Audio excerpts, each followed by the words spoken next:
Haba, mu ma ba abin da muka ci tun safa a gidan nan. Ku zo ku damu mutane da allaro. Haba, ganin ya dagwai a zaune daga mai shekara 3 sai mai shekara 6, amma ba abin da muka ci kuna zuwa kuna ta damun mutane. Wallahi talla ba, kai din dan iskan da ya sake shigo a gidan nan ma ce zai bara wallahi na ji dalili. Wallahi ma da dan magaji.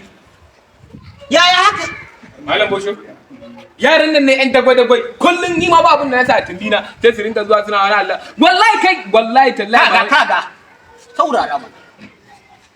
Yanzu a wannan hali da ake ciki na kaka na kayi dan wannan yaro ya zo bara gidanka dan ya ce Allah ka taimaka masa sai ka fara ihu. Malam Bosho ni ma mutun sabo ba abin ka saurara mana halin fa da ake ciki fa yanzu a duniyar nan ba za ma ce ma Najeriya nan ba babu dan da aka haifa ma ya san yau kuma wannan yaro da ya zo ya bara gidanka wallahi nake ga ma wannan dan almajiri idan ka bar ko da daidai da ruwan sha ne ka dauka ka basa wallahi sai Allah ya taimake ka kuma ko a cikin gidanka baka fita kasuwa za ka ga taimakon Allah balle kuma a ce ka fita kasuwa me yasa aka ce sadaka maganin masifa ce duk wanda ya taimake wani wallahi shi ma sai Allah ya taimake shi almajiri fa bawan Allah ne kuma almajiri fa Allah ya san me yake bar sa aka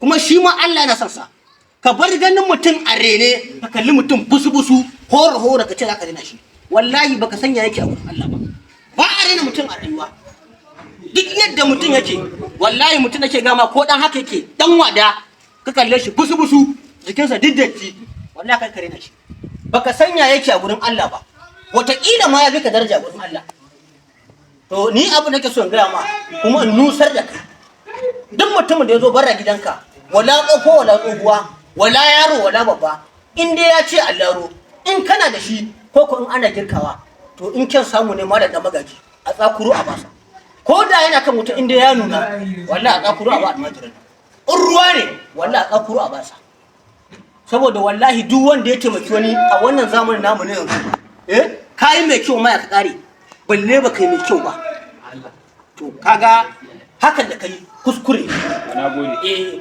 kuma da na gaya ma kai loshin kai ka dauka ma zai amfane ka kuma kai ma gobe za ka gaya wani Allah ya samu dace. Wallahi.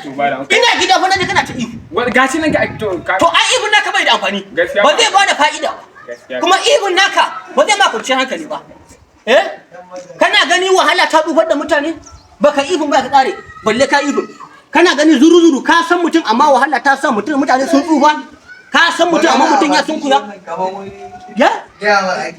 Ba komai ni bari mu ce ina gida wallahi nake ga ma hakan yasa kuma ni a matsayin makocinka yasa nace bari na fito na ga kai kyan kai haba da Allah to kai dan takurariya gobe ka zo ka karba da daddare ko haba